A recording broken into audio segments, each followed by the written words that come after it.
To After Battle. I'm your host as always, Daniel Levi, and joining me now is the LFA middleweight champion, Eryk Anders. Eryk, welcome back to After Battle. Hey, appreciate you having me, brother. You got it, man. So we got a lot to talk about. Obviously, you just won the LFA middleweight championship. Now, do you feel like it's good that you got to go all 5 rounds? Because, you know, now you're not just the guy that can go out there and knock people out in 20 seconds. Now we know you can go the full 5-round distance hard. Yeah, you know, I think it was good experience for me to go that long. You know, maybe for the people watching, they would have liked to see a finish either way. But for me personally, it was an awesome experience. And now I know, you know, just how long 25 minutes in sparring and training is not the same as 25 minutes inside of a live competition. So it was good to experience that. Man, what was it like winning an MMA championship compared to winning a college football one? You know, winning a college one was cool. You know, I played football all my life, you know, from 7 years old up until I think I was like 21, 22 at that point. But, you know, it feels really good to achieve so much so, you know, relatively quickly in my early MMA career. So it's kind of hard to pick between the two. You know, certainly memories building both. But I feel like, you know, I'm still climbing the ladder in MMA and, you know, still hungry for the next one. I mean, this is a monumental win, man, because we all know the LFA champs, they usually get the call to the big show. So, I mean, are you keeping your phone on? You feel like you're about to get a call soon?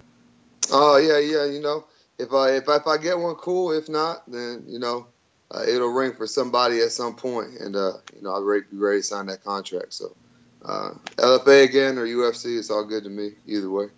So this kid you took on, Brendan Allen, he was undefeated at the time. In my personal opinion, he's the toughest guy you've ever fought. How did it feel to go out there with a guy with that much heart that wanted to fight you all 5 rounds compared to someone who would just, you know, go down to the first punch you throw?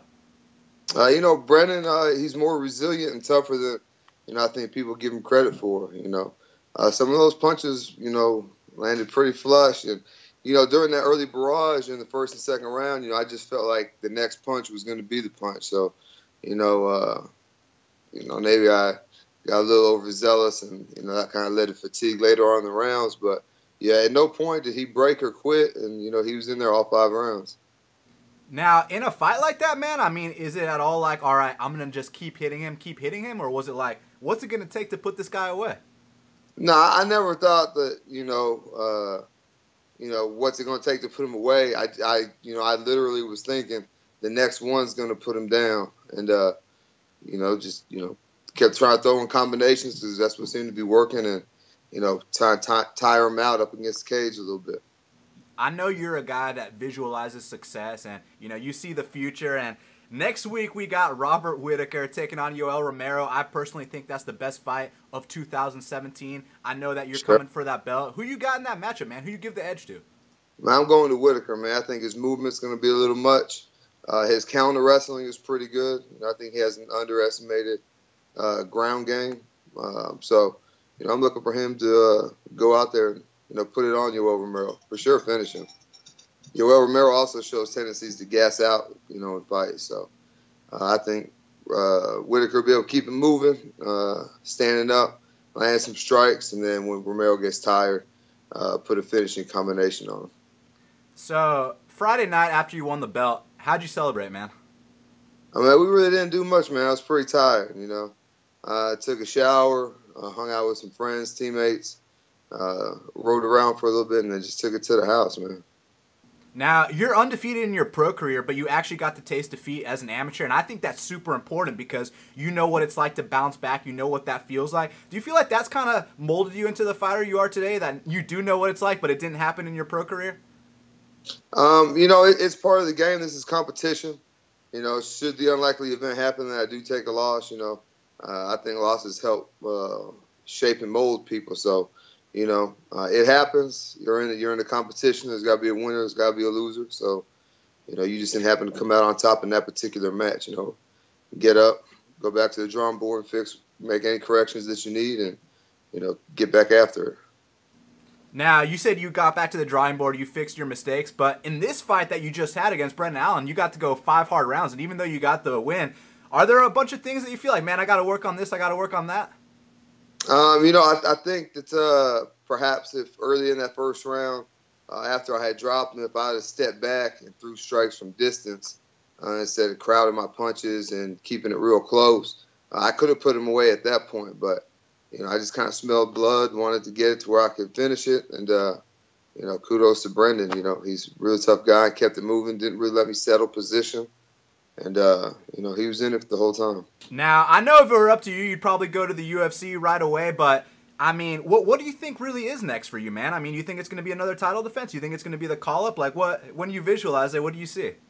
It'd probably be another title defense. Just because I feel like if I would have finished Brendan Allen, the next call could be the UFC, but, maybe they want to see a little bit more. I don't know. Yeah. Maybe they do, but like I was saying earlier, from knocking dudes out in 20 seconds to going all 5 rounds, that's a big deal to show that you can do that. You know what I mean? Yeah, for sure. Maybe LFA wants their title holders to stick around for a little bit and then, defend it a few times and then move on up. But, like I said earlier, whoever calls first is what we're going to ride with. So, dude, John Jones is taking on DC. In your opinion, is this simply a case where Jones has his number, or do you think DC can make the proper adjustments, go out there, hand him his first defeat?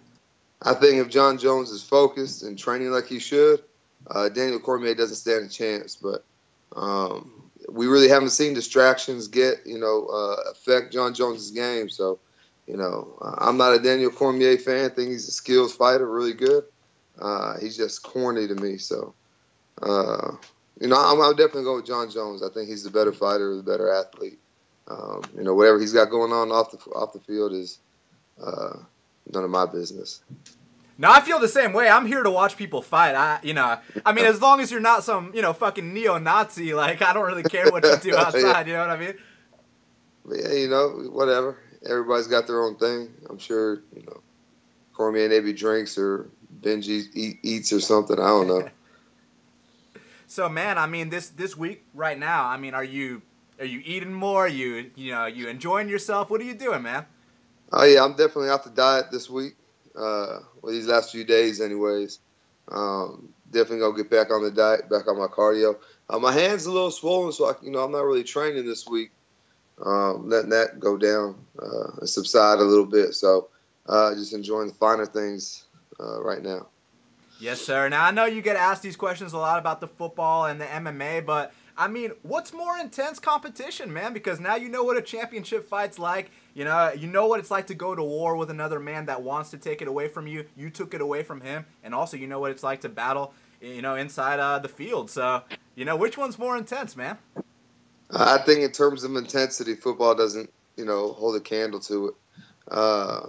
Man, there's just something about two guys in a confined environment, going after it till somebody either gets finished or time runs out. Football is like 80 individual battles. There's like 80 on average, like 80 plays, 60 to 80 plays in a football game for offense and defense. So, it's just a bunch of little battles versus one continuous one. So, and plus you have teammates. If you mess up, there's someone there to help you out. Not really so much the case in MMA. Yeah, definitely not. You can't call for backup. That's for sure, man. Well, Eryk, man, it's been a pleasure as always. Always fun having you on the show. Congrats on winning the belt. I hope you get that call very soon. Let the audience know where they can follow you. Anything else you want to tell the fans? Go ahead.